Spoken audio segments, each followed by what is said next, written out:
qui va pas forcément tuer ton business, mais qui va peut-être te ramener à 80 000, 75 000. Et donc, ces 25 000 perdus, c'est 25 000 que tu vas devoir déstocker. Euh,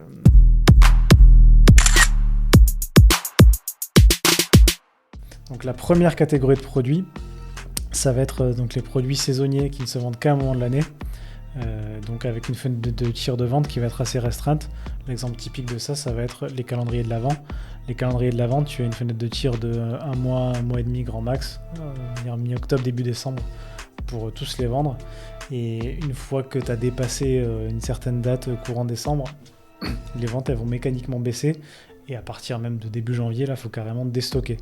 Donc ouais, il ne faut pas que tu sous-dimensionnes tes stocks parce que tu ne vas pas pouvoir produire au moment où tu vends tes calendriers de l'Avent. Donc ça veut dire que ce qui n'est pas prêt au moment où, dans la fenêtre de tir de vente est perdu.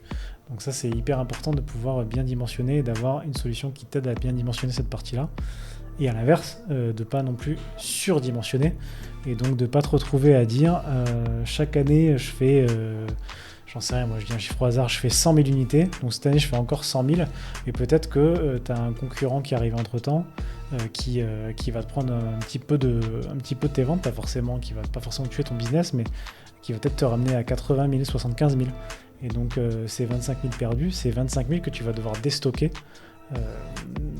par exemple en janvier ou plus tard.